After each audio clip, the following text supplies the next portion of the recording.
Bonsoir à toutes et à tous, pour ceux qui nous rejoignent et ceux qui étaient avec nous, eh bien rebonsoir, voilà, on reprend tout de suite et on va étudier ensemble notre 6e volet du Mahamar de Bati Legani.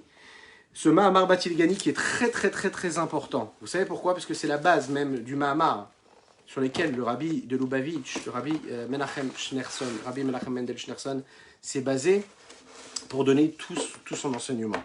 Et pour commencer ça, on va commencer donc avec un petit nigoun pour se mettre en appétit. Ta-da-da, ya ya ya ya, ma ya ya, ma ya ya, ta-da-da, ya na, ma ya ya ya. Ta-da-da, ya ya ya ya, ma ya ya, ma ya ya. Ta-da-da, ya ya ya ya ya ya ya ya ya ya. Ta-da-da, ya ya ya ya, ma ya ya, ma ya ya. Ta-da-da, ya ya ya ya ya. Ta-da-da, ya ya ya ya, ma ya ya, ma ya ya. Ta-da-da, di da da, ya ya ya ya ya ya. Ta-da-da, ya ya ya ya na ya ya na ma ya ya ya da di da ya na ya na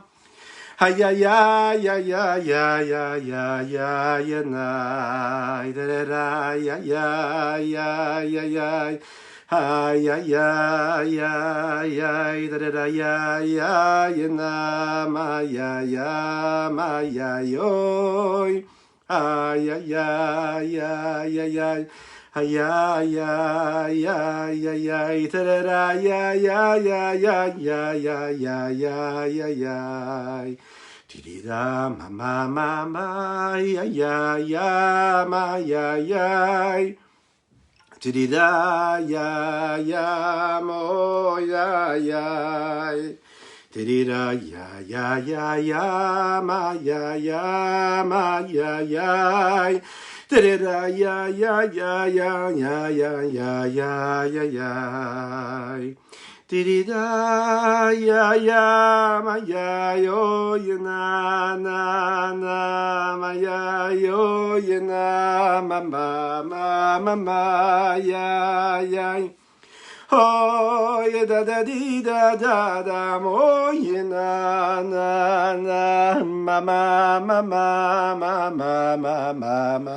ma ערב טוב, ערב טוב.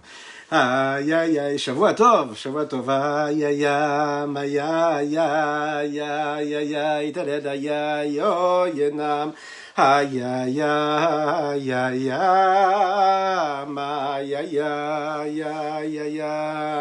איי, איי, איי, איי, תדד, איי,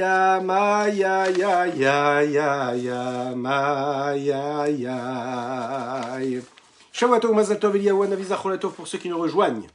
Alors, vous savez que ce soir c'est spécial. C'est Yud-Shvat, on est encore dans Yud-Shvat, parce qu'aujourd'hui c'était Yud-Shvat. Cette date-là, il y a 70 ans, il faut savoir que le rabbi précédent, le rabbi Yosef Yitzhak, va quitter ce monde-là physique, matériel, puisqu'il doit être là encore plus présent spirituellement, le Yud-Shvat, à l'âge de 70 ans. C'est assez jeune. Et donc, pendant une année, on va essayer de convaincre son gendre, le rabbi de Lubavitch, le rabbi Menachem Mendel Schneerson, que nous connaissons comme le rabbi de tous les juifs, de prendre sa place. Il va refuser pendant toute cette année-là. Ensuite, il va accepter. Je compte sur vous pour vos partages. C'est important de repartager pour ceux qui se sont déconnectés. Voilà, peut-être qu'ils ne savent pas qu'on a repris pour ce deuxième sujet-là. C'est vrai que c'est Motzei Shabbat. Restez. C'est ici que ça se passe. C'est la meilleure des séries que vous pouvez voir. Sortir du Shabbat, accompagner le Shabbat avec les forces de la spiritualité, de la sainteté, de la chassidoute. Vous êtes, en tout cas, sachez-le, c'est une promesse. Ça n'est pas de moi, c'est écrit dans les livres, c'est gravé, avec des lettres de feu sur le parchemin. Oui. Quand on étudie le samedi soir sur la porte-bonheur pour toute la famille. Alors faites-le. Partagez, commentez, likez. Le rabbi de Lubavitch va refuser pendant 1 an de prendre cette place-là, de prendre ses fonctions de rabbi, de maître, de leader. Pendant 1 an, il refuse, mais il va accepter. 1 an après, le Yud-Shvat. Et il va prononcer aussi ce discours-là de Bati Legani qu'on aura Bezrat Hashem à l'occasion d'étudier. Mais avant ça, on va essayer de rappeler un petit peu qui était le rabbi. Si vous êtes d'accord, si vous avez quelques moments. C'est important. Après la Deuxième Guerre mondiale, il faut savoir que le peuple juif était dans un état catastrophique, chaotique. Renaître de ses cendres, c'est vraiment le cas de le dire, lui demandait une énergie phénoménale, très forte. Réussir cela, ça demandait énormément de force. Le rabbi de Lubavitch, lui, va prendre ça à cœur, en suivant ce que le rabbi précédent a voulu faire, en s'installant précisément aux États-Unis. Il savait que c'est de là qu'il aurait le pouvoir et la possibilité de rayonner dans ce monde libre. Oui, parce que les États-Unis avaient déjà cette forme-là de liberté qu'ils ont d'ailleurs toujours laissée à toute leur population. Et de là-bas, il savait qu'il allait pouvoir éclairer le monde entier. Et nous le savons aujourd'hui, jusqu'à aujourd'hui, tous les jours, que cette lumière-là, elle transforme l'existence de chacune et chacun d'entre nous. Elle nous transforme. C'est la raison pour laquelle ce rabbi-là, qui n'est pas juste le rabbi de Lubavitch, mais le rabbi de tous les juifs, il a tellement influencé, tellement donné, tellement partagé. Il a vu déjà ce qui allait se passer. Il a compris de quelle façon il fallait s'investir dans la Torah, dans les mitzvot. Dans un de ses discours qu'il va prononcer juste le jour où il va prendre ses fonctions, c'est-à-dire 1 an après le décès de son beau-père, c'était donc Yud Shvat, Tafshin Yud Dalef en l'occurrence, il va dire dans cette sikha, il va dire voilà, notre but maintenant à ce moment-là, notre but maintenant de notre génération, c'est d'arriver à Mashiach. Notre but à nous, c'est de faire. Notre but à nous, c'est même pas faire, vous savez quoi? Même pas de se concentrer sur le regret des fautes qu'on aurait pu commettre pendant notre vie. Le rabbi de Lubavitch nous dit à notre époque, à nous, la seule chose sur laquelle on doit se concentrer, c'est agir, agir et encore. Pourquoi agir? Parce que nous devons amener Mashiach. Nous devons aller chercher l'étincelle divine qui se trouve dans chaque élément matériel, dans chaque chose. On doit aller développer cette lumière-là. On doit faire en sorte que Dieu soit reconnu partout. On doit vivre la divinité de Dieu. Oui, on doit vivre Dieu à chaque moment, à chaque instant de notre vie. On ne peut pas comme ça se mettre dans une situation où on s'écarte de ce que Dieu attend de nous.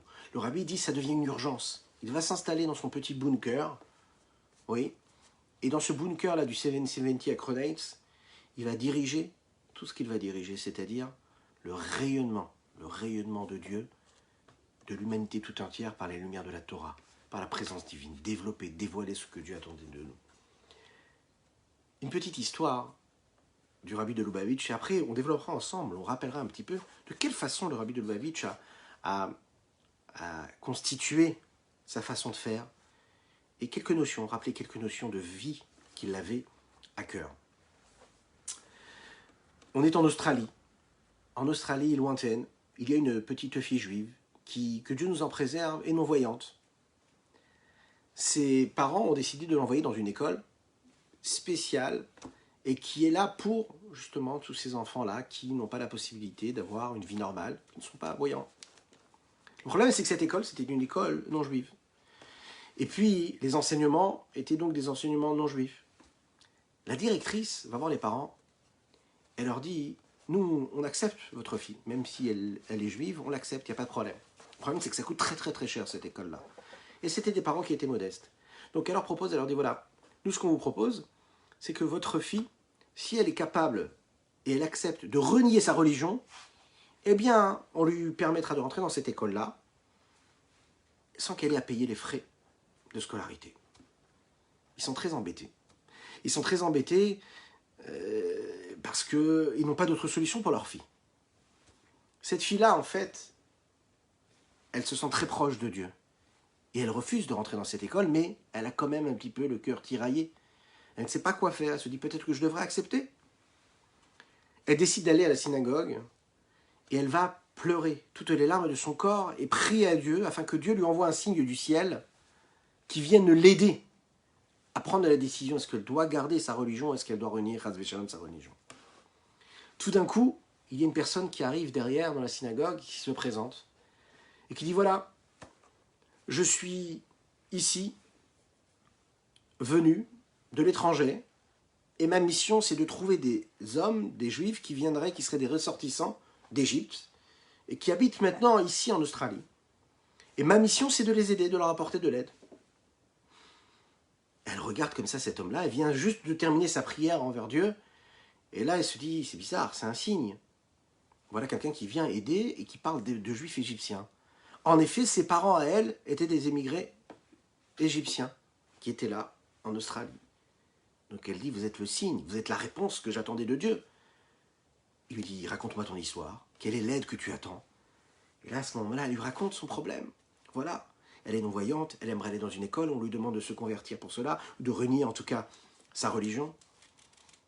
Il lui a dit, il n'y a pas de problème, qu'est-ce que tu as besoin? Ben, tu as besoin d'argent? Il n'y a pas de souci, je suis venu, je vais te donner ce que tu as besoin.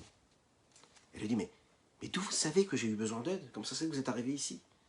Voilà cet homme qui lui répond, il lui dit, voilà, je viens de New York, et à New York, il y a un grand rabbin. Il s'agit du rabbi de Lubavitch. Et il m'a donné une mission, il m'a dit d'aller en Australie, de me présenter et d'aller aider des juifs qui seraient des ressortissants égyptiens et qui auraient besoin d'aide. Je suis venu, c'est sa mission que j'ai accomplie maintenant. Il y a d'innombrables histoires qui racontent comment est-ce que le rabbi, très souvent comme ça, aidait des juifs à chaque moment de leur vie, qu'il envoyait des émissaires, une personne qui passait par là, il lui disait, voilà, il va falloir que tu ailles de ce côté-là pour aider un juif. C'était toute sa vie. Et il continue de nous aider. D'ailleurs, ben vous savez, si on est un petit peu là ce soir ensemble, c'est en grande partie grâce à lui. Enfin, c'est grâce à lui, quoi. On peut pas le dire. Ouais. Par son ouverture, par sa Torah, par ses enseignements. Alors, on va donner quelques notions, quelques instants de vie avec le rabbi pour vous prendre un petit peu, pour faire connaissance, si vous le voulez bien, avec notre cher rabbi. À l'époque, il y avait ce qu'on appelait les yechidout. Qu'est-ce que c'est une yechidout? Une yechidout, c'est un moment où on est en train de vivre une entrevue particulière et privée entre le rabbi et la personne. Ça peut être un chassid, un élève du rabbi ou quelqu'un d'autre. Et Rev Tov Lekoulam, bonsoir à toutes et à tous, à ceux qui nous rejoignent. C'est un plaisir d'être avec vous ce soir. Je compte sur vos partages, sur vos likes et vos commentaires. En général, il faut savoir que quand on se préparait à ce moment-là, c'était quelque chose d'exceptionnel. Il fallait attendre parfois des mois entiers. Le rabbi recevait par exemple les élèves qui étudiaient à l'Yeshiva, il les recevait une fois par an, le jour de l'anniversaire. C'était un moment précis, on pouvait demander tout ce que nous avions besoin de demander. Des bénédictions, des conseils de vie. Dans ces yechidout, dans ces entrevues privées, le rabbi a reçu énormément de gens. Il recevait par exemple des grands médecins, des grands professeurs, des hommes politiques, des sénateurs, des députés. Il recevait les maires de la ville, il recevait des hommes juifs, non juifs, peu importe d'où ils venaient. Ils étaient reçus par le rabbi avec un sourire et le rabbi répondait à leurs questions. C'était un moment privé, un moment privilégié. C'était pas simple, c'était spécial. Quand les années ont commencé à évoluer, là, le rabbi ne pouvait plus recevoir tout le monde. Alors, il y a eu des entrevues plutôt globales, on va dire, plutôt générales, où là, il recevait par groupe de personnes. Une personne qui avait besoin de se marier, une personne qui avait besoin d'avoir des enfants. On réunissait leurs demandes et le rabbi y répondait petit à petit. Chaque moment de la vie était un moment très particulier avec le rabbi. Il y a des miracles phénoménaux où le rabbi savait déjà ce que les personnes avaient à dire avant qu'ils aient déjà besoin de formuler ce qu'ils avaient à dire.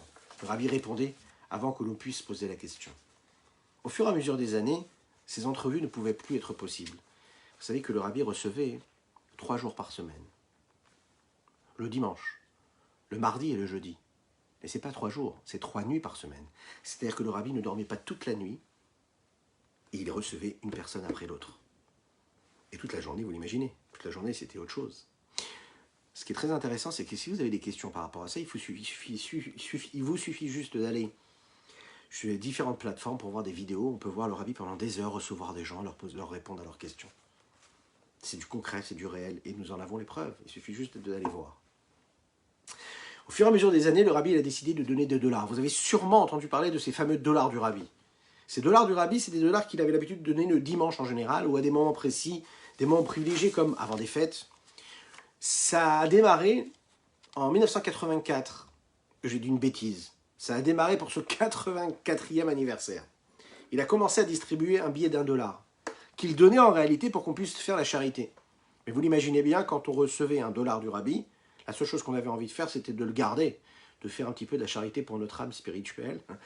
Et donc, les gens en général gardaient le dollar, et l'inverse, excusez-moi, pas l'inverse, c'est qu'on prenait la valeur de ce dollar-là, et on le donnait à la tzedaka, puisque c'était la mission que le rabbi attendait de nous, de donner ce dollar à la tzedaka. Quand cela ne suffisait pas, eh bien le rabbi en donnait 2. C'est-à-dire que parfois on sait que le rabbi a donné plusieurs dollars à des personnes. Quand c'était important, il le faisait. Pourquoi? Lui seul en avait la raison et l'explication. Quand il donnait ce dollar-là, c'était une source de bénédiction. C'est-à-dire qu'avec $1, il pouvait apporter énormément à chacun qui avait une question, qui avait une demande de bénédiction, qui avait une demande de conseil. Et là, à ce moment-là, il a reçu d'innombrables personnalités, spirituelles, matérielles, de tous les mondes, de toutes les catégories. Il n'y avait pas de différence. Tout le monde était logé à la même enseigne et il répondait, il donnait les brachot qu'il fallait donner. Le rabbi, en fait, quand il donnait ce dollar, il faut savoir que ça pouvait durer des heures, 4 heures, 5 heures, 6 heures d'affilée, debout à donner le dollar. Parfois, les personnes avaient des questions, il répondait rapidement, toujours avec un sourire. Il faut savoir qu'il ne donnait pas le dollar qu'à des hommes ou qu'à ses élèves. Il donnait les dollars aux hommes, aux femmes, aux enfants, aux vieillards, toutes catégories confondues. Il n'y avait pas d'hommes privilégiés pour cela.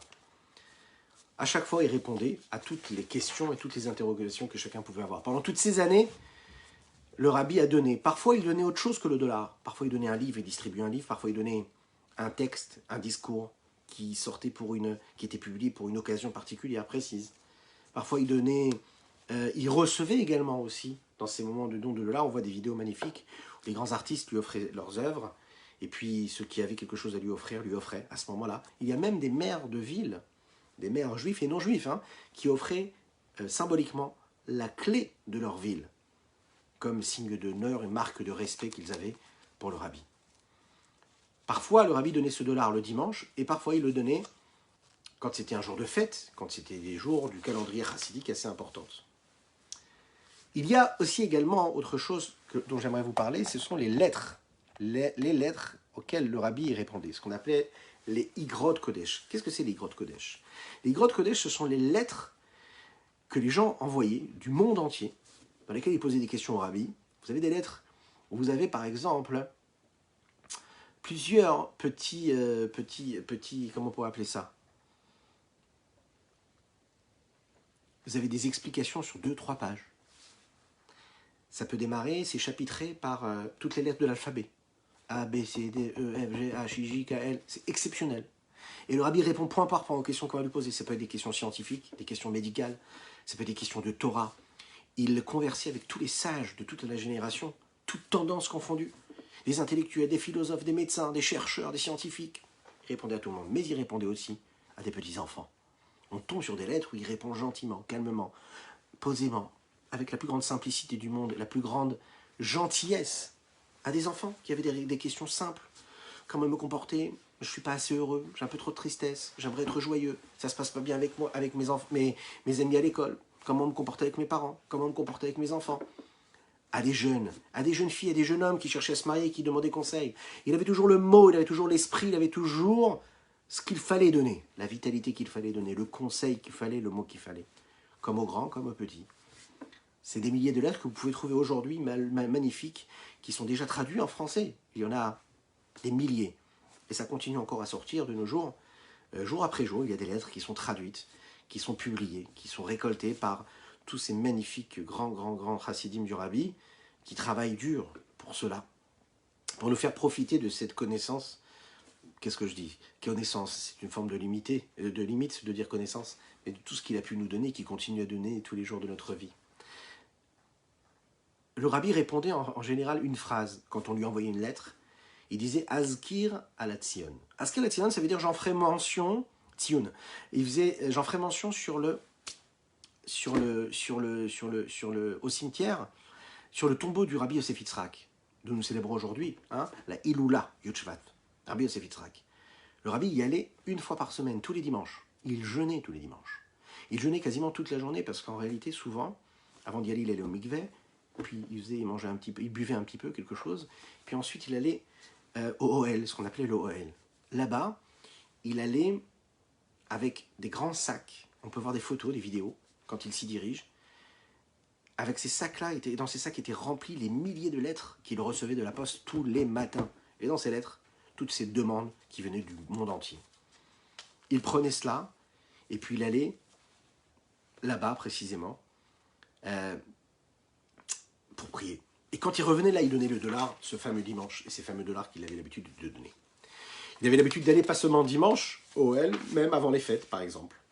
Il y a un autre événement qui est sympathique à rappeler, c'est ce qu'on appelait le Kos Shel Bracha. Alors c'est aujourd'hui, on est en train de vivre un moment particulier. Aujourd'hui, on est en train de vivre Shavuotov. Je dis une bêtise. On dit Shavuotov parce qu'on est à la sortie du Shabbat. Non, je ne suis pas fatigué, tout va bien. À la sortie du Shabbat, on dit Shavuotov. Ok. Et qu'est-ce qui se passe quand on veut quitter Shabbat? On fait la Havdalah. Voilà ce que je voulais dire. Et la Havdalah, elle est là pour nous séparer le jour du Shabbat du jour de la semaine. Le vin qu'il y a dans ce verre-là, on appelle ça un kos shel bracha. C'est un verre dans lequel il y a de la bracha. Mais pas seulement à la sortie du Shabbat.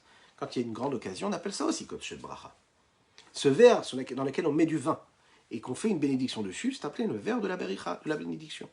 Parfois, le Motsai Shabbat, le rabbi avait l'habitude de donner, de distribuer le vin qu'il y avait sur ce verre-là. C'est-à-dire que le vin sur lequel il faisait la Havdalah, il buvait quasiment tout le verre, il laissait un petit peu de vin, et puis on venait, ses secrétaires, rajouter du vin qu'il allait distribuer à tous ceux qui passaient devant lui. Et de cette façon-là, il leur souhaitait plein de bénédictions. C'était un moment qui était exceptionnel. Vous pouvez encore une fois retrouver les plus belles vidéos sur Internet.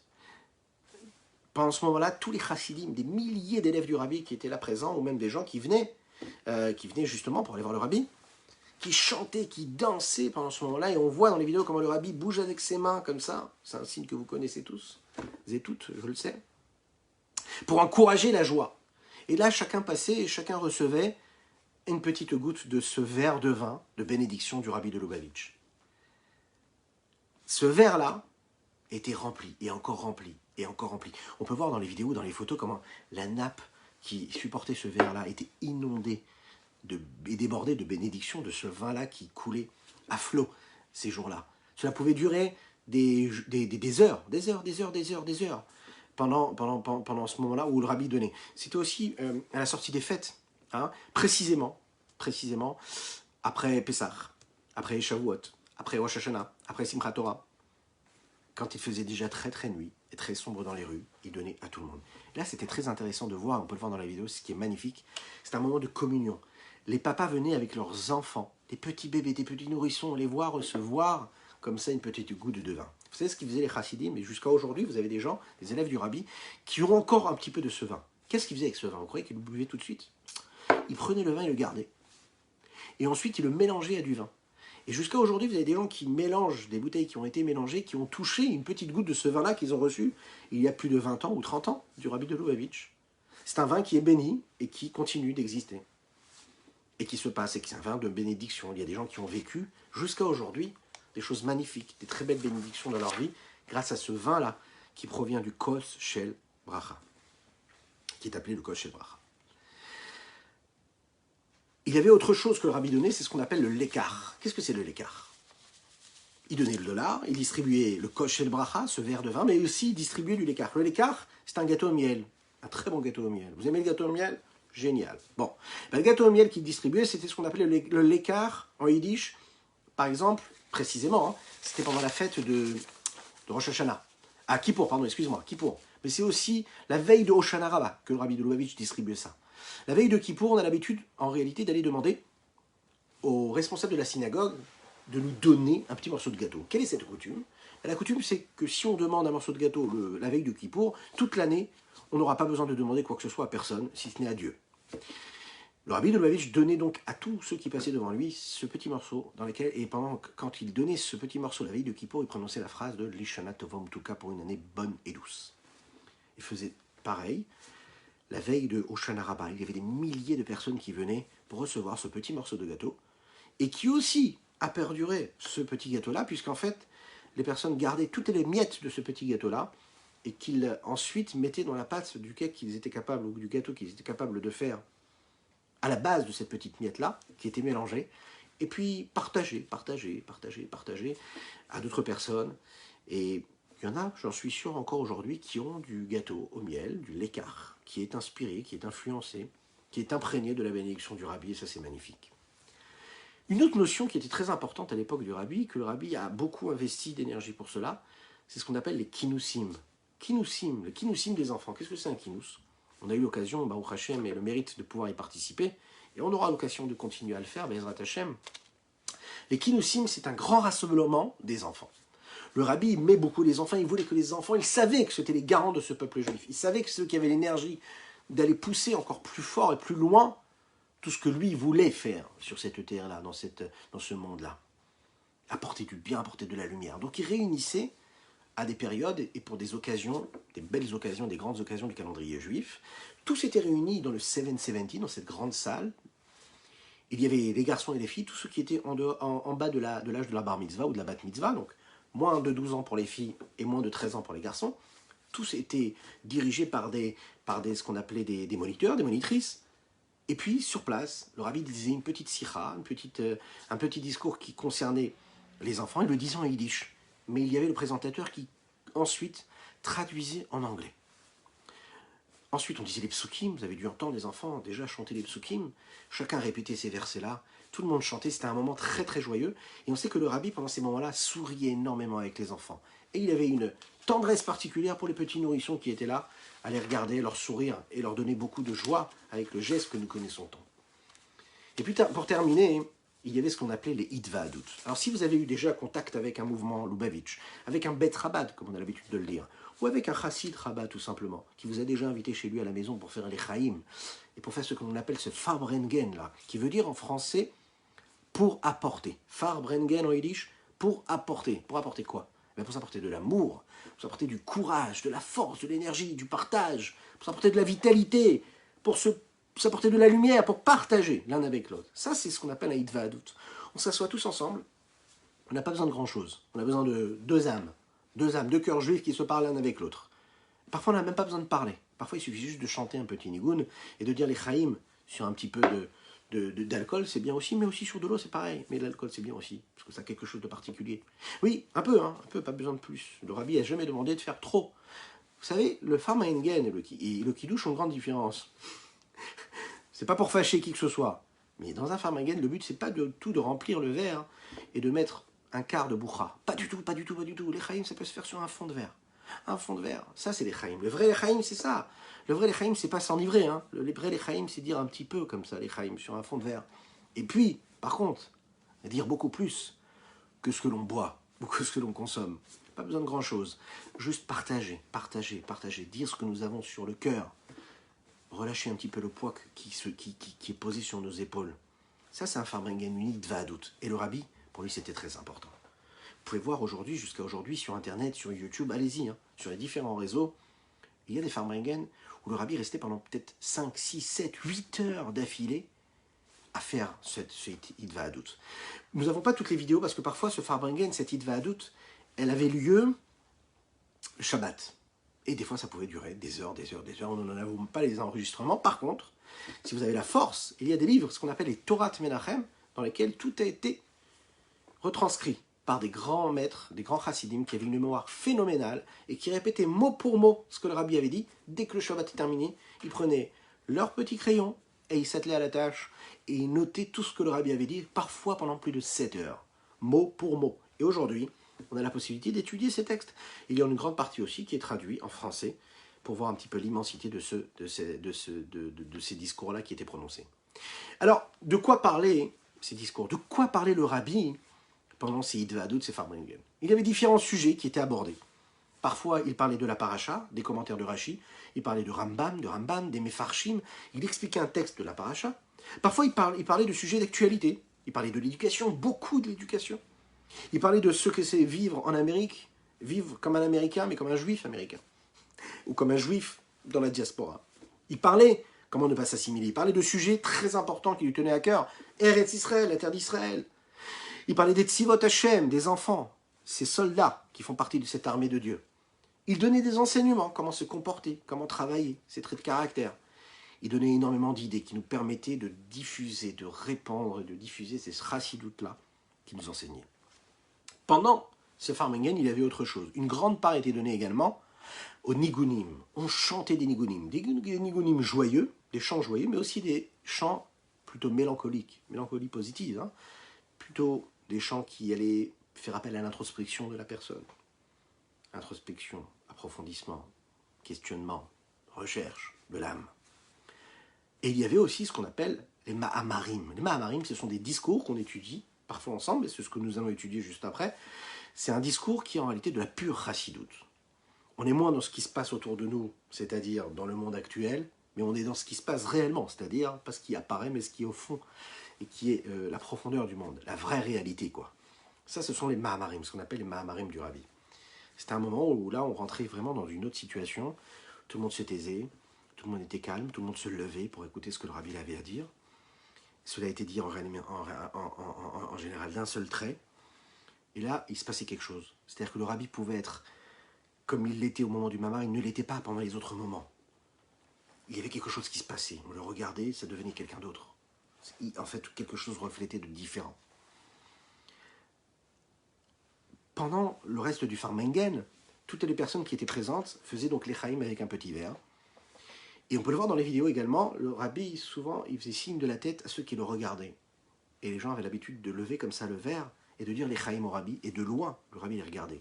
Il y a énormément de témoignages à travers toutes ces années-là, de personnes qui nous racontent comment, parce qu'ils ont vu le regard du Rabbi, ils ont changé leur vie. Il y a des gens qui sont devenus aujourd'hui des grands rabbinim, des grands rabbins, qui ont transformé leur vie, qui ont fait teshuva, parce qu'ils ont voyagé jusqu'à New York, ils se sont retrouvés au 770, et puis ils n'ont pas compris un seul mot de ce que le Rabbi disait pendant des heures. Ils restaient comme ça, à écouter la voix du Rabbi, à ressentir sa présence, à faire un signe, à attendre que le Rabbi les regarde, et avec un regard du Rabbi, les yeux dans les yeux, ils ont fait teshuva, ils ont décidé de retourner vers Dieu, et puis de changer de vie complètement. Ça, c'était le Rabbi. Et le Rabbi, il est encore avec nous. Le Rabbi, il est là, il est présent, à chaque moment de notre existence, à chaque fois que nous étudions ces textes. Et comme il a dit plusieurs fois, la meilleure façon de s'attacher à lui, c'est quoi? C'est d'accepter ses enseignements. C'est d'accomplir ses enseignements. C'est de continuer à faire briller cette flamme-là qu'il avait en lui, de faire briller les autres flammes, d'être ce que l'on appelle, vous savez ce que c'est? Un lampadaire. Celui qui est posé comme ça, qui éclaire les autres, qui est toujours en train de chercher à éclairer les autres. De cette façon-là, quand on étudie la Torah du Rabbi, quand on accomplit les enseignements du Rabbi, eh bien on reste attaché à lui. Donc, quoi de mieux aujourd'hui, ce soir, de se souhaiter là, en ce jour de Yud Shvat, de prendre, imaginez 70 c'est un chiffre phénoménal, 70.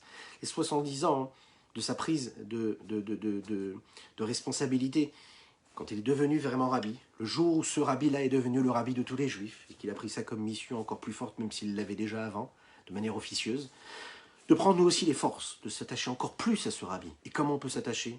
Eh bien en étudiant plus de Torah, en accomplissant plus de mitzvot, en aidant encore plus nos juifs, nos frères juifs, en se rapprochant encore plus d'Hachem. Comment? En aimant et la Torah et Dieu. Comme le dit le rabbi d'ailleurs, dans une de ses sirotes qu'il a prononcées, c'est-à-dire la première qu'il a prononcée en tant que rabbi. Il a dit ça, il a dit qu'il y a 3 amours. L'amour de Dieu, l'amour de la Torah et l'amour d'Israël. On ne peut pas dissocier un amour d'un autre. Il ne peut pas exister une personne qui va aimer Dieu mais qui ne va pas aimer son prochain. Comme le dit le Baal Shem Tov, la meilleure façon d'aimer Dieu, c'est d'aimer son prochain. Parce que qui aime son prochain, il aime l'homme. Comme l'Admor HaZaken explique que quand on aime son frère juif, on aime Dieu. Parce que quand tu aimes le Fils, tu aimes le Père. C'est obligatoire. Si tu aimes la Torah, tu es obligé d'aimer Dieu. Si tu aimes Dieu, tu es obligé d'aimer la Torah. Si tu aimes Dieu, tu es obligé d'aimer son Fils. Tu es obligé de faire Avat Israël. Tu es obligé d'aimer ton prochain. Donc en réalité, la meilleure façon d'accomplir la volonté du Rabbi, c'est de faire ce que lui il dit dans son discours le jour où il a pris ses responsabilités. Et il a dit qu'il fallait connecter ces 3 amours-là. L'amour de Dieu, l'amour de son prochain, et puis l'amour de la Torah. Et là, on est sûr d'avoir le bon programme pour faire venir le Mashiach, parce que, bon, il est déjà là, hein, on a juste à ouvrir les yeux, et on peut le voir, il est en face de nous. Si vous êtes d'accord, on va prendre encore quelques minutes, et si vous avez le courage, bien sûr, de continuer ce 6e volet de ce texte-là, qui est appelé le Bati Legani, du Rabbi Yosef Yitzhak. Bati Legani, je suis venu en mon jardin. Qu'est-ce que ça veut dire?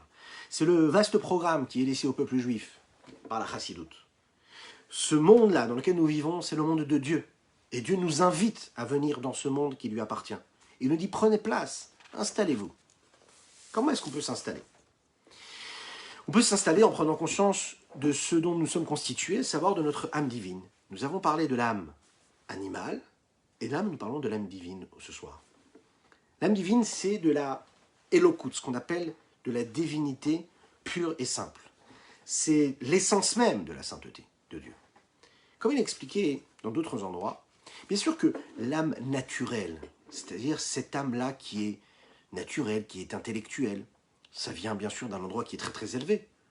Mais l'âme intellectuelle et l'âme naturelle, quand elle descend d'un niveau en niveau, quand elle chute quelque part, elle passe au travers de toute forme de voile, de cache, qui vont cacher la lumière de l'infini du Saint béni soit-il. À tel point que quand par exemple on pourrait être amené à accomplir une avéra, c'est-à-dire à transgresser la volonté de Dieu, on ne se rend même pas compte qu'à ce moment-là, on est en train de faire l'inverse de la volonté de Dieu. Ça, c'est quand c'est l'âme intellectuelle qui s'exprime, ou l'âme naturelle, ce qu'on appelle la nefeshat iv'it, qui s'exprime. Quand c'est la nefesh elokit, l'âme divine, qui parle, il faut savoir que la description qui est faite par le Admorazaken, c'est-à-dire le Rabbi Shimon Zalman de Liadi, on nous dit que cette âme-là, c'est une âme qui est appelée la nefesh elokit. Mais qu'est-ce qu'elle a de si particulier, cette nefesh elokit, cette âme divine? Qu'est-ce qu'elle a de si particulier? Et pourquoi est-ce qu'elle est appelée âme divine? Elle est appelée comme ça dans le Tanya, Nefesh Chelek Elokam Imal Mamash. C'est une partie véritable de Dieu, véritablement. Vous imaginez ce que ça veut dire Mamash? Ça veut dire que c'est palpable. C'est Dieu en lui-même. C'est ce qui nous unit, qui est en union totale, sans aucune altération, sans aucune séparation.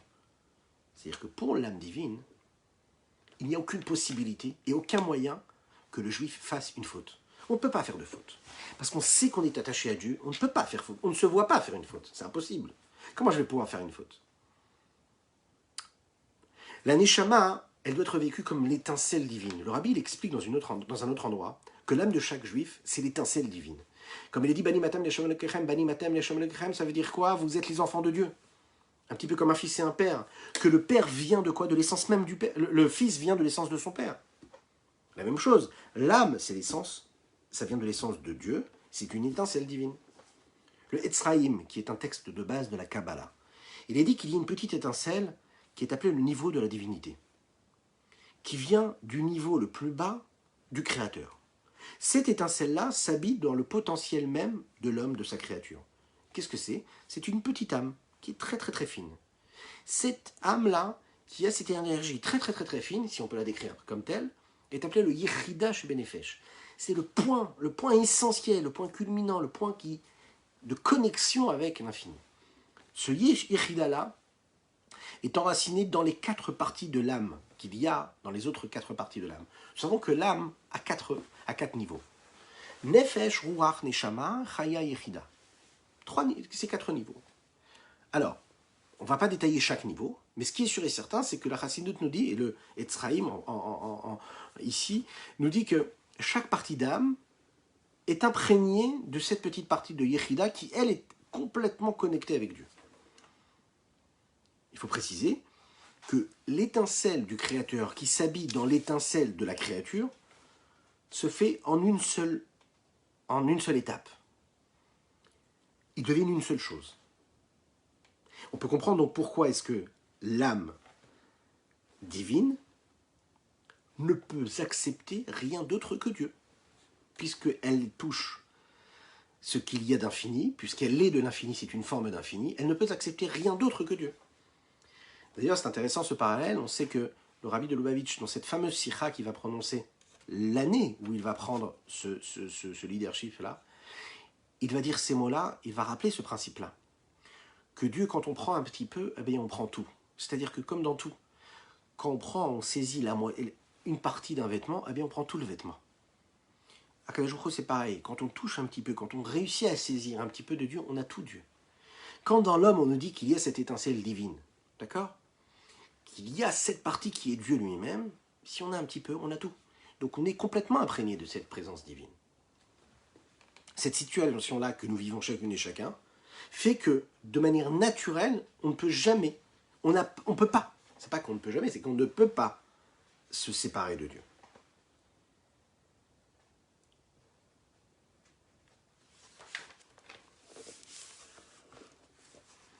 Alors, à cause de cela, la neshama, l'âme, devient très sensible. Elle devient sensible à tout ce qui est l'inverse de Dieu.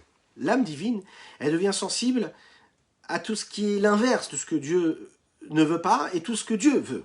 Donc elle sera attirée par tout ce qui est positif, et elle ne supportera pas tout ce qui est négatif, tout ce qui est l'inverse de la volonté d'Hachem. Elle ne le veut pas. Il y a marqué comme ça dans le texte, un homme, il doit courir après la mitzvah, après l'action positive, et s'enfuir de la Avera. Et quand l'homme s'enfuit de quelque chose qui l'endommage, eh bien il est en train de montrer qu'il ne supporte pas ce qui l'endommage, et donc il se concentre sur ce qui est bon et ce qui est positif. Le fait de s'enfuir de tout ce qui est l'inverse de la sainteté, c'est un mouvement qui se révèle à travers celui qui est Yerichet, celui qui craint la faute. Celui qui craint la faute, c'est celui qu'en fait, c'est pas qu'il a peur de la punition, mais il a peur de la faute. On va expliquer tout de suite ce que ça veut dire. Parfois, on peut avoir la peur de faire une faute, parce que faire une faute, on nous a appris que ça apporte une punition. Mais il y a un niveau qui est plus élevé, et c'est celui qu'on doit rechercher, ce que la Chassidoute nous dit, ce que le Rabbi de Lubavitch, Menachem Mendel, lui explique aussi dans une sikha. Il nous dit qu'un homme, il doit craindre Dieu, pas parce qu'il craint la punition de la faute, il doit craindre la faute parce que c'est une faute. Parce que le mot chet veut dire chisaron, veut dire manque. Celui qui craint la faute, il a peur d'un manque de rapport, d'un manque de contact avec Dieu. Pourquoi est-ce que j'ai peur de ne pas faire de faire une faute? Pourquoi est-ce que je crains d'enfreindre Dieu? Pas parce que c'est grave de faire une faute. Bien sûr, c'est grave, on sait que c'est grave de ne pas faire ce qu'il veut de nous. Mais je peux ne pas faire sa volonté. Quelqu'un me demande de faire quelque chose, ok? J'ai peur de ne pas faire ce qu'il me demande. Et je crains de ne pas faire parce que je n'ai pas envie de lui manquer de respect. Ou j'ai peur de ne pas lui faire plaisir. Mais je n'ai pas l'impression de manquer de quelque chose si je commets ce qu'il me demande de ne pas faire. Mon patron peut me demander de faire quelque chose, j'accepte de le faire, parce que je sais que dans mes rapports que j'ai avec lui, il faut que j'accepte de le faire. Mais j'ai pas l'impression que si je ne le fais pas, ça me détache complètement de mon patron et j'aurai plus aucun lien avec lui. Non, pas du tout. J'ai la crainte de la punition, la crainte de ne pas avoir mon travail, ou des choses comme ça. Là, le rabbi nous explique, il nous dit non. Quand un homme il a peur de faire une avéra, c'est pas parce qu'il a peur de la punition. C'est qu'il sait que s'il fait une faute, il va lui manquer quelque chose, il est en train de créer un manque de connexion et d'attachement avec Dieu. Et un homme, il ne veut pas, un juif, il ne veut pas être détaché de Dieu. Il veut être sans arrêt attaché à Dieu. Et il sait que quand malheureusement, chasvé shalom, il a pu commettre une faute, que ce soit volontaire ou involontairement, eh bien, il sait qu'à un moment, il a créé un manque, il a créé un petit dégât, il a créé un petit bobo, il a créé quelque chose qui n'est pas clean, qui n'est pas net. Il a créé un manque, il a creusé quelque chose dans ce lien qu'il avait avec Dieu. Il se sent détaché de Dieu à ce moment-là. Voilà pourquoi le juif ne veut pas fauter. Celui qui a seulement la peur et la crainte de la punition, eh bien, vous savez ce qui se passe. Un jour, il aura peur, un jour, il aura crainte, mais le lendemain, il n'aura pas la crainte. Pourquoi? Parce que la force du mauvais penchant, c'est de te faire prendre conscience de la valeur ajoutée qu'aura le plaisir de faire et d'accomplir cette avéra. Vous savez, un homme, il fait notre vie en général, elle est faite de cela.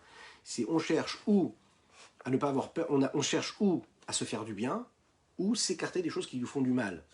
Vous savez ce qui se passe? Eh bien, au début, il aura peur de la crainte, de la peur. Mais le plaisir que peut lui apporter ce qu'il va enfreindre, va lui apporter tellement de plaisir qu'il est capable d'oublier cette crainte qu'il a de la peur. Parce que physiquement, il ne ressent pas cette souffrance-là. Donc elle va prendre le pas sur le reste. Donc il va chercher seulement le plaisir. Alors que quand une personne réussit à comprendre que quand il craint la faute, c'est pas la faute parce qu'elle lui a mis une punition, mais c'est parce qu'il se détache de Dieu, alors là, il n'y a plus rien. Il n'y a aucun argument du mauvais penchant qui sera là pour le soumettre et le faire tomber plus bas qu'il ne pourrait l'imaginer. La séparation de la divinité qu'il y a dans les âmes, c'est l'inverse de ce que dit le texte quand il dit Vatem adevekim b'Hashem Elokechem chaim kulechem hayom. Vous êtes attachés à Dieu, chaim kulechem hayom. Vous vivez avec Dieu parce que vous êtes attachés avec Dieu. Vous vivez parce que vous êtes attachés à Dieu. Le fait de s'éloigner chas v'shalom de Dieu, c'est comme un détachement de la source de vitalité. Alors, c'est pas une vie, c'est pas une mort matérielle, physique, mais ça peut être une mort spirituelle. Le fait de ne pas être attaché à Dieu, eh bien, c'est l'inverse qui se passe. C'est une forme de mort spirituelle. Alors, qu'est-ce qu'on doit faire? On doit motiver absolument le désir et la passion et l'envie de faire vivre et d'exister l'âme divine et non pas l'âme animale. L'âme divine, c'est de la Elokut, c'est de la divinité propre. Et comme on l'avait dit, cela vient, ça s'exprime et ça se concrétise quand la seule chose qui l'intéresse, c'est de s'inclure dans ce que Dieu est, de chercher à vivre vraiment ce que Dieu attend de nous, c'est-à-dire la plus grande sainteté, la plus grande spiritualité qui puisse exister. Comment on réussit ça? En combattant ce que la Nefesh Abamit, l'âme animale, essaye de nous faire vouloir, c'est-à-dire les plaisirs du monde et la sensation que l'on pourrait avoir de ressentir ce qui est l'inverse de la sainteté. Comment on réussit ça aussi? Vous savez qu'il y a un texte qui dit comme ça, Akina ve'atava ve'akavod motzim et ha'adam min ha'olam. Akina, c'est marqué dans le Pirkei Avot. La jalousie, ou le plaisir, la recherche du plaisir. L'honneur qui est recherché par l'homme le fait sortir du monde. La Chassidut nous explique, il dit que le mot qui est employé ici, c'est Adam. Ok? Adam, l'homme. Quand on dit Adam ici, ça fait référence à l'âme divine. Et quand on a de la jalousie, quand on a de la convoitise, quand on a du désir, quand on a des pulsions, quand on a de l'honneur, cette recherche-là, eh bien l'âme animale, elle se renforce et elle prend le pouvoir sur l'âme divine. À tel point qu'elle fait sortir l'homme, c'est-à-dire l'homme qui est quoi? L'âme divine, de sa vie. Quand on ne travaille pas comme il faut, quand on ne met pas son cœur sur la table, c'est le cas de le dire, c'est-à-dire qu'on ne travaille pas avec son cœur, eh bien on n'a plus de force. On n'a plus de force parce qu'on s'est fait complètement envahir par l'âme animale. Donc l'âme divine, elle se laisse complètement emporter, elle n'a plus de force.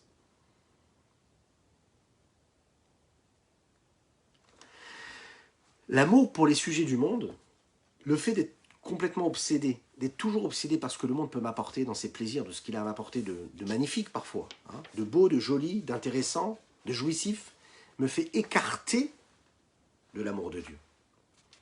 C'est-à-dire que parfois on pense que c'est pas contraire. Je peux aimer Dieu, je peux croire en Dieu, je peux aller à la prière, et en même temps manger cachère, et en même temps me dire bon ça va, je peux profiter du monde. Non, quand je me laisse trop aller à profiter des plaisirs du monde, c'est à ce moment-là que je me fais avoir et que je peux retomber en réalité dans ce niveau-là qui m'écarte de ce que Dieu attend de moi. Comment? Parce qu'en fait, à ce moment-là, il se passe un refroidissement. C'est clair. La Nefesh Abamit, l'âme animale, elle va me refroidir. Si elle s'emballe pour ce qui est à l'extérieur du monde, eh elle fait en sorte que mon âme animale, que mon âme divine, pardon, elle se refroidit. Mais avant que l'âme divine se refroidisse, l'âme animale déjà se refroidit. On avait étudié ensemble qu'il faut réussir en fait ce travail-là, de réussir. C'est quoi notre mission à nous de nos jours? C'est de faire en sorte que non seulement l'âme divine, elle a envie d'accomplir la volonté de Dieu, mais l'âme animale, qu'elle ait aussi envie de faire cette volonté. L'âme animale, il faut aller lui demander, il faut la transformer, il faut la soumettre et la transformer. Faire que l'âme animale, elle ait envie de prendre du plaisir à accomplir la volonté de Dieu. Ça, c'est le top du top. Malheureusement, quand on est trop plongé dans les sujets du monde, ce que le monde peut nous offrir, ben, il se passe ça. Il se passe que l'âme animale se refroidit véritablement. Et comme elle se refroidit, eh bien, on n'a plus la chaleur qu'il nous faut pour accomplir ce que Dieu attend de nous. Parce qu'elle est béamite, parce qu'elle est animale, alors elle est véritablement attirée comme un animal. Comme on l'a dit, un animal, lui, un animal qui broute, il a toujours la tête qui est vers le bas. La seule chose qui l'intéresse, c'est quoi? C'est d'aller prendre, elle est sans arrêt obsédée par ça. Et donc, comme elle est complètement attirée par ce que la matière, ce que la nature lui donne, eh bien, elle est obsédée par ça, elle est attirée, elle n'a plus de volonté propre. Et nous, on peut devenir un petit peu ça, en fait. On peut devenir un petit peu ces animaux qui sont attirés par ce que le monde leur donne, et le rapport que nous avons après pour les choses saines, pour la spiritualité, disparaissent. La capacité, la sensibilité que nous pourrons avoir pour ce qui est du divin, pour ce qui est du saint, de la sainteté, soit puissant comme la panthère, soit fort, soit léger comme l'aigle, court comme le cerf, et puis soit vraiment très très fort, soit puissant comme le lion, pour accomplir la volonté d'Akadosh Baruch Hu qui est dans le ciel. Et qu'est-ce qu'on nous dit le Shulchan Aruch? Et Az Kanamer, c'est celui qui ne doit pas avoir honte des hommes qui sont en face. Des hommes qui méprisent, qui ridiculisent, qui se moquent. Ces hommes-là qui sont souvent vides de Torah ou de sagesse, de spiritualité, de sainteté, de pureté, qui vont rabaisser, qui vont marginaliser celui qui est empreint de sainteté et de pureté, lui. Et donc, en fait, c'est un petit peu comme un animal qui piétine tout sur son passage. Ils vont écraser. Vous savez que les animaux, ils sont capables d'écraser tout. Ils écrasent ce qu'il y a sur leur passage, ça peut être des morceaux de bois, ça peut être des feuilles, ça peut être des plantes, ça peut être d'autres animaux, ça peut être même des hommes. D'où vient cette mauvaise vertu que peuvent avoir des hommes au point de mépriser et d'éloigner et de ridiculiser ceux qui sont imprégnés et investis d'une sainteté et d'une volonté d'accomplir la volonté de Dieu. D'où vient cela? Le rabbi ici nous dit, le rabbi Yosef Yitzhak, et il nous dit, ça vient de ce roi Shtut. Nous avons parlé la dernière fois de ce vent de folie qui s'empare de la personne. Ce vent de folie qui fait que j'accomplis quelque chose que Dieu ne veut pas, arrive à un point où il refroidit complètement l'âme animale. Il refroidit l'âme animale. Et ce vent de folie qui emballe l'homme et qui lui fait faire des avérotes, écarte l'âme divine, au point qu'après, c'est ça ce qui se passe, c'est qu'après il en vient même à mépriser celui qui fait bien.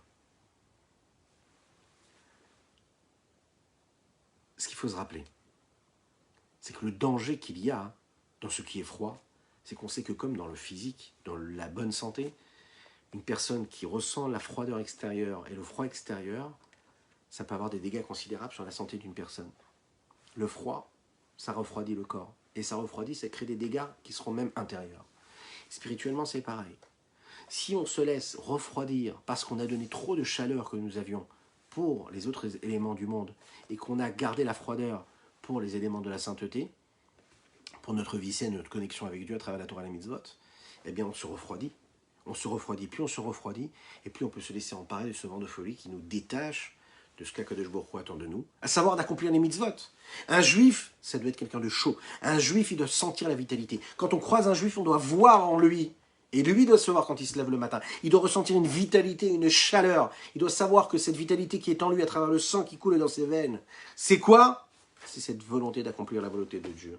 Parce qu'il sait qu'il a une mission, parce qu'il a une réelle connexion avec Dieu, qu'il sait que ça ne peut pas être banal, que ça n'est pas insignifiant, que ce n'est pas juste une heure, ce n'est pas juste une journée, ce n'est pas une seconde qui passe. C'est de l'éternité que je suis en train de vivre à chaque moment de ma vie. Et cette éternité-là, elle doit être empreinte de cet amour que j'ai avec Dieu. Parce que quand je vais faire une mitzvah melachon tzavta, quand je fais une mitzvah, je m'attache avec Dieu et je régénère ce lien, je le réoxygène et je recrée un mouvement de cette vitalité, de cette chaleur qui est en moi. Je ne peux pas me laisser refroidir. Donc, je dois garder la chaleur que j'ai pour Dieu et tout ce que le monde me propose, eh ben, j'y mets de la froideur. La chaleur, je la garde pour la Torah et les mitzvot. C'est ce qu'on peut se souhaiter, chacune et chacun d'entre nous, en ce magnifique Motsai Shabbat, que Dieu vous bénisse et qu'il vous protège. Et qu'on soit imprégné des enseignements du Rabbi de Lubavitch en ce Yutchvat, et qu'on puisse continuer encore et encore à diffuser sa volonté. Soyez heureux, vous êtes les meilleurs, on croit en vous. Et puis, Shavua Tov ou Mazal Tov, Eliyahu Hanavi. Zachor Tov, Eliyahu Hanavi, Eliyahu Atishvi, Eliyahu Agiladi, Eliyahu Hanavi, Eliyahu Atishvi, Eliyahu Agiladi. Bimehera yavo elenu, Bimehera yavo elenu, Bimehera yavo elenu, Mashiach ben David, Mashiach ben David, Mashiach ben David, Mashiach ben David, Mashiach ben David. Mashiach ben David, Mashiach ben David, Mashiach ben David, Mashiach ben David, Mashiach ben David, Mashiach ben David, Mashiach ben David, Mashiach ben David. Excellente soirée et à demain, 7h, Bezrat Hashem.